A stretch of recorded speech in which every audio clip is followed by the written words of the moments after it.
नमस्कार दोस्तों, स्वागत है आपका हमारे चैनल भक्ति में शक्ति में। जब भी रात को आपको कोई बुरा सपना आता है या किसी सुनसान रास्तों से डर लगता है, तो किस भगवान का नाम लेते हैं आप? और क्या आपको ये पता है कि कलयुग के चिरंजीवी देवता कौन है? और जिस देवता की पूजा हम इतने भक्ति भाव से करते हैं, आखिर वह किसके अवतार है और इनका जन्म क्यों हुआ था? मंगलवार और शनिवार का दिन इनकी पूजा के लिए सही क्यों माना जाता है? और हनुमान जी की पूजा का विधान क्या है? हनुमान जी की पूजा के समय आपको किन किन बातों का ध्यान रखना चाहिए? महिलाओं को हनुमान जी की पूजा किस तरह और कैसे करनी चाहिए?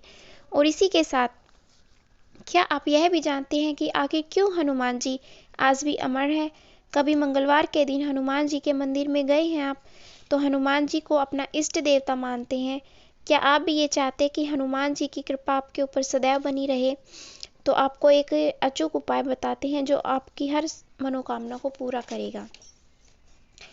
दोस्तों, हमारे हिंदू धर्म में 33 कोटि देवी देवताओं की पूजा करने का विधान बताया गया है। और जब बात होती है कलयुग के देवता की, जागृत देव की, तो हनुमान जी का नाम सबसे पहले आता है।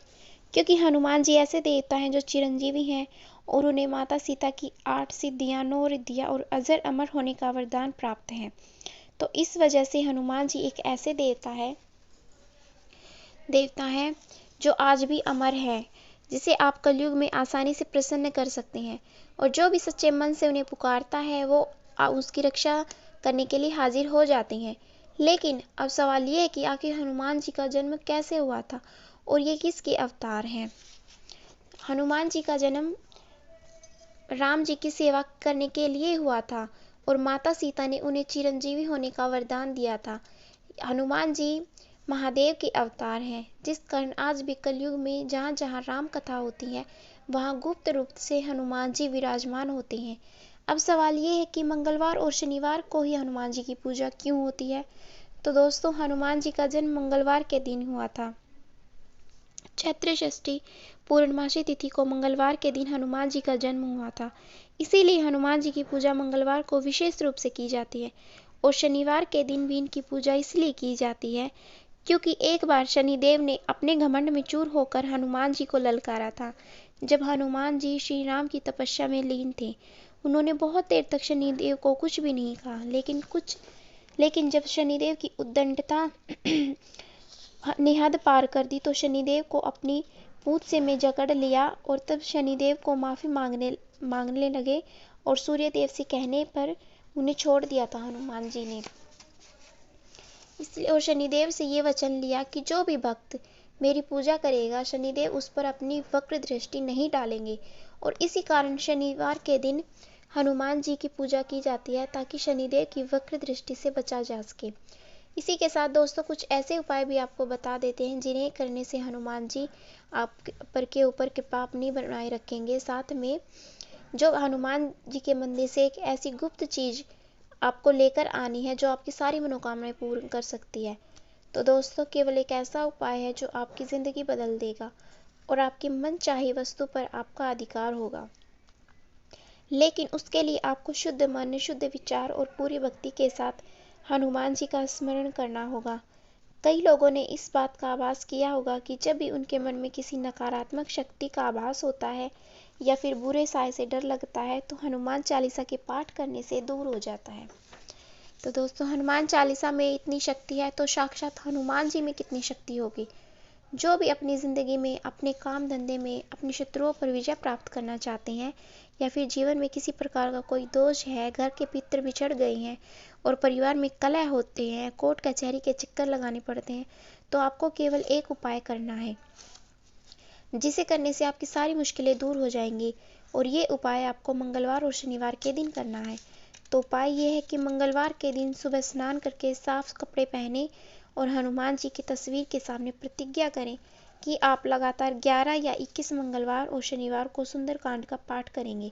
दोस्तों, सुंदरकांड रामायण के 7 कांड में से एक है जिनमें हनुमान जी की वीरता का गुणगान किया जाता है। और जो भी सुंदरकांड का पाठ करता है या उसके परिवार पर बालाजी सदैव अपनी कृपा बनाए रखते हैं। तो आपको 21 या 11 मंगलवार शनिवार हनुमान जी के मंदिर में जाकर उन्हें चोला चढ़ाना है और घर में सुंदरकांड का पाठ करना है। ऐसा करने से आपकी सारी मुश्किलें आसानी से खत्म हो जाएंगी।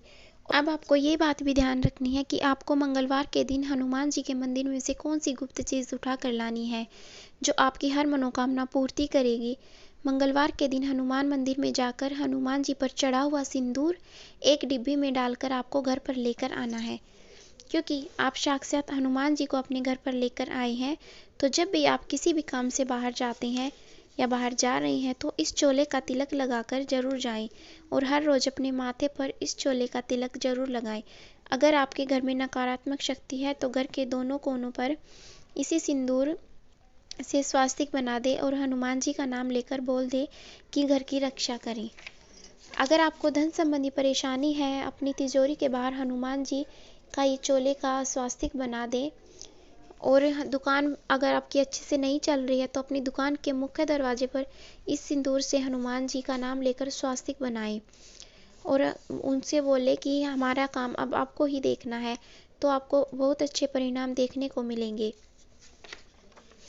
अगर आप हनुमान जी का चोला अपनी दोनों बाहों के बीच में लगाएंगे तो ये आपको परमात्मा से जोड़ देगा और आप ज़्यादा अच्छे से अपने काम पर फोकस कर पाएंगे, क्योंकि आपका आज्ञा चक्र ही आपको नियंत्रित करता है। तो दोस्तों, ऐसे ही कलयुग में हनुमान जी का डंका नहीं बजता। अगर आप भी हनुमान जी को प्रसन्न करना चाहते हैं तो ये उपाय बहुत ही आसान है, बस आपको श्रद्धा के साथ करनी है। और महिलाएं भी हनुमान जी की पूजा कर सकती हैं, क्योंकि हनुमान जी भले ही ब्रह्मचारी हो लेकिन छोटी कन्या उनकी बहन की तरह है और बड़ी बहन माताओं की तरह है। हनुमान जी की पूजा कर सकती हैं, लेकिन हनुमान जी पर चढ़ाया हुआ सिंदूर महिलाएं नहीं लगा सकती और ना ही उन पर चोला चढ़ा सकती हैं। तो ये उपाय थे जो बागेश्वर धाम सरकार ने भक्तों को बताए थे। तो आपको वीडियो कैसी लगी कमेंट बॉक्स में ज़रूर बताना। वीडियो को लाइक करना, शेयर करना और हमारे चैनल को सब्सक्राइब करना। जय